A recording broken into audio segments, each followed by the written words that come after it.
கர்த்தர் அவர்களை கொண்டு வந்து சேர்க்கிறார். கப்பல் ஏறி கடல் யாத்திரை பண்ணி திரளான தண்ணீர்களிலே தொழில் செய்கிறார்களே, அவர்கள் கர்த்தருடைய கிரியைகளையும் ஆழத்திலே அவருடைய அதிசயங்களையும் காண்கிறார்கள். அவர் கட்டளையிட பெருங்காற்று எழும்பி அதன் அலைகளை கொந்தளிக்க பண்ணும். அவர்கள் ஆகாயத்தில் ஏறி ஆழங்களில் இறங்குகிறார்கள். அவர்கள் ஆத்துமா கிளேசத்தினால் கரைந்து போகிறது. வெறித்தவனைப் போல் அலைந்து தடுமாறுகிறார்கள். அவர்களுடைய ஞானமெல்லாம் முழுகிப் போகிறது. அப்பொழுது தங்கள் ஆபத்திலே அவர்கள் கர்த்தரை நோக்கி கூப்பிடுகிறார்கள். அவர்கள் இக்கட்டுகளுக்கு அவர்களை நீங்களாக்கி விடுவிக்கிறார். கொந்தளிப்பை அமர்த்துகிறார். அதன் அலைகள் அடங்குகின்றது. அமைதல் உண்டானதின் நிமித்தம் அவர்கள் சந்தோஷப்படுகிறார்கள். தாங்கள் நாடின துறைமுகத்தில் அவர்களை கொண்டு வந்து சேர்க்கிறார்.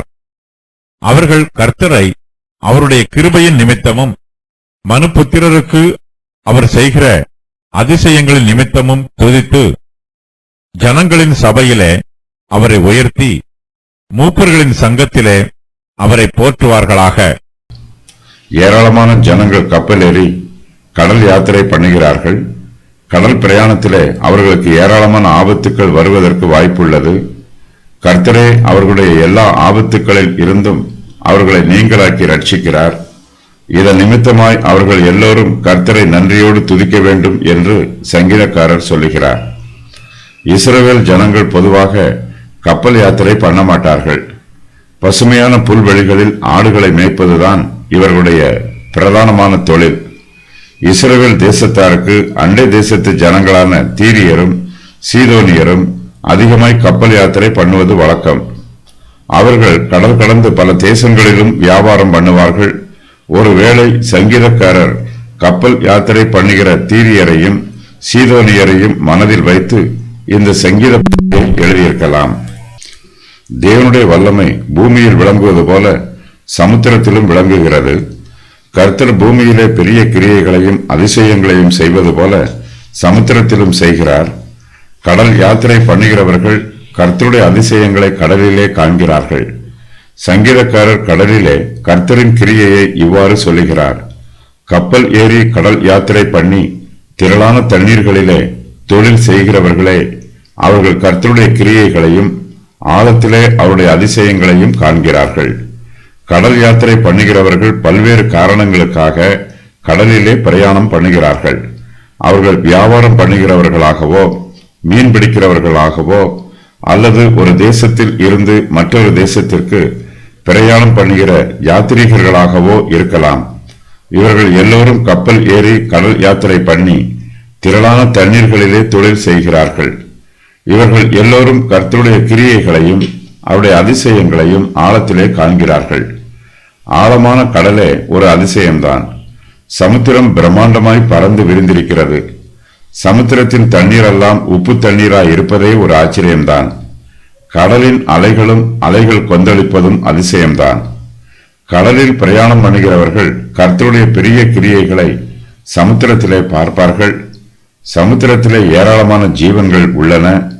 பெரிய பெரிய மச்சங்கள் எல்லாம் அங்கு திரளாயிருக்கும்.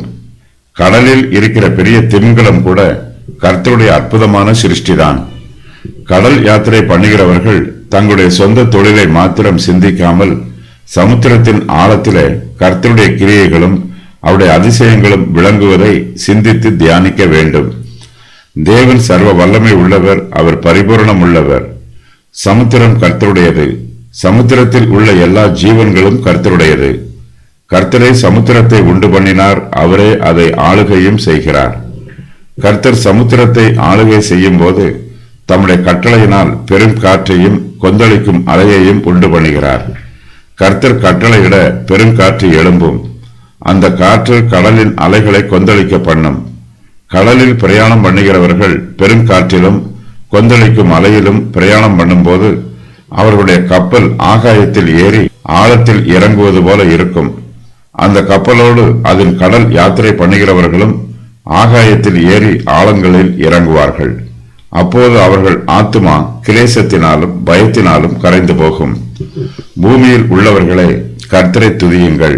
மகா மச்சங்களே, சகல ஆழங்களே, அக்கினியே, கல்மலையே, உறைந்த மலையே, மூடு பனியே, அவர் சொற்படி செய்யும் பெருங்காற்றே, கர்த்தரை துதியுங்கள். கடலில் எழும்பும் பெருங்காற்றும் கடலில் கொந்தளிக்கும் அலைகளும் கர்த்தருடைய வார்த்தையினால் உண்டாகிறது. கர்த்தருடைய கட்டளையை இவை நிறைவேற்றுகிறது. முதலாக கப்பல் ஏறி கடல் யாத்திரை பண்ணுகிறவர்கள் பெரும் காற்றையும் கொந்தளிக்கும் அலைகளையும் பார்த்து பயப்படுவார்கள். இப்படிப்பட்ட கொந்தளிக்கும் கடலில் கப்பல் எப்படி பிரயாணம் பண்ணும் என்று திகைப்பார்கள். கர்த்தரே மகா பெரிய சமுத்திரத்தை சிருஷ்டித்திருக்கிறார்.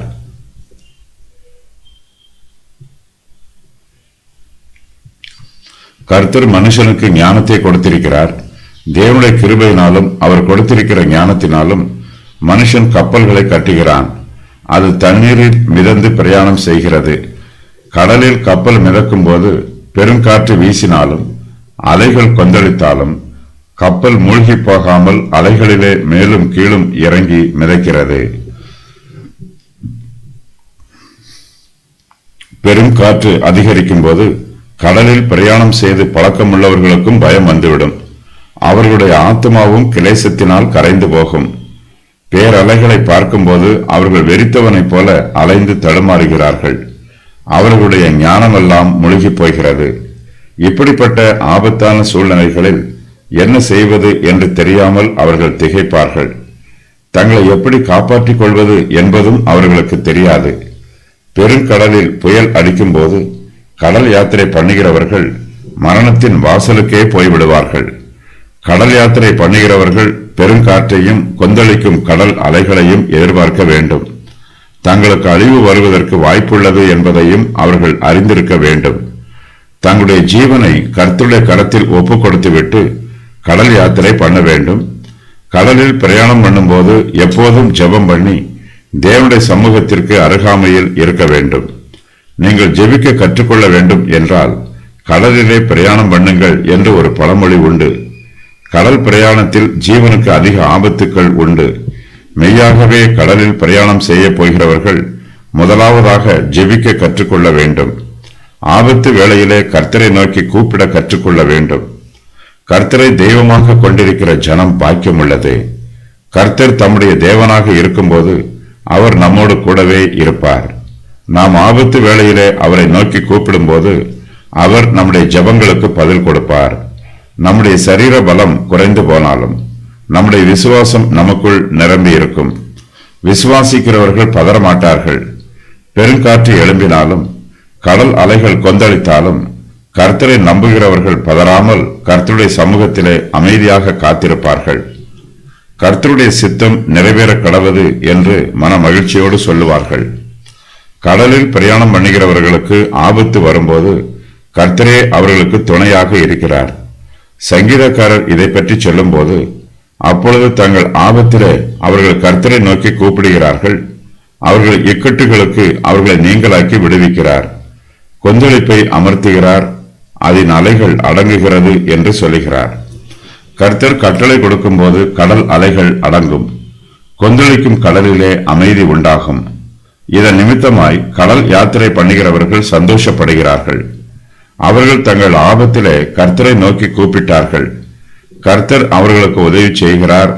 அவர்கள் நாடின துறைமுகத்தில் கர்த்தர் அவர்களை கொண்டு போய் சேர்க்கிறார். அவர்கள் போய் சேர வேண்டிய ஊர்களுக்கு சுகபலன் பத்திரத்தோடு போய் சேருகிறார்கள்.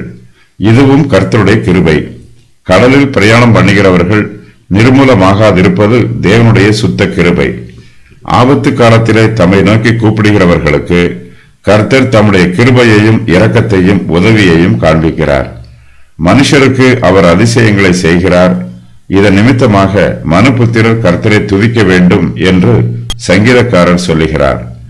அவர்கள் கர்த்தரை அவருடைய கிருபையின் நிமித்தமும் மனுபுத்திரருக்கு அவர் செய்கிற அதிசயங்களின் நிமித்தமும் துதித்து ஜனங்களின் சபையிலே அவரை உயர்த்தி மூப்பர்களின் சங்கத்திலே அவரை போற்றுவார்களாக. 107வது சங்கீதத்தில் தேவனையும் ஐஸ்வர்யவான்களையும் ஏழைகளையும் பற்றி கூறப்பட்டிருக்கிற காரியங்கள். கர்த்தரை அவருடைய கிருபையின் நிமித்தம் துதித்தார்கள். மனுபுத்திரருக்கு அவர் செய்கிற அதிசயங்களின் நிமித்தம் கர்த்தரை துதித்தார்கள். ஜனங்களின் சபையிலே அவரை உயர்த்தினார்கள். மூப்பர்களின் சங்கத்திலே அவரை போற்றுவார்கள். அவர் ஆறுகளை அவாந்தர வெளியாக மாற்றினார். நீரூற்றுகளை வறண்ட ஸ்தலமாக்கினார். குடிகளுடைய பொல்லாப்பின் நிமித்தம் செழிப்பான தேசத்தை உவர் நிலமாக மாற்றினார். அவர் அவாந்தர வெளியை தண்ணீர் தடாகமாக மாற்றினார். வறண்ட நிலத்தை நீரூற்றுகளாகவும் மாற்றினார். பசித்தவர்களை அங்கே குடியேற்றுகிறார். அவர்கள் குடியிருக்கும் நகரத்தை கட்டினார். அங்கே வயல்களை உண்டாக்கி விதைக்கிறார். கனியின் வரத்தை விருத்தி பண்ணுகிறார். கர்த்தர் அவர்களை மிகுதியாய் பெருகும்படி ஆசீர்வதிக்கிறார். அவருடைய மிருக ஜீவன்களையும் பெருக்கினார். மறுபடியும் அவர்களுடைய பாவங்களின் நிமித்தம் அவர்கள் குறைவுபட்டு தாழ்வடையச் செய்கிறார். பாவம் செய்த ஜனங்களின் பிரபுக்களின் மேல் இகழ்ச்சி வரப்பண்ணினார். அவர்களுடைய பாவங்களின் நிமித்தம் அவர்களை வழியில்லாத அவாந்தர வெளியிலே திரியச் செய்தார். எளியவனை சிறுமை நின்று எடுத்து ஆசீர்வதித்தார். அவனுடைய வம்சங்களை மந்தையைப் போல் ஆக்குகிறார்.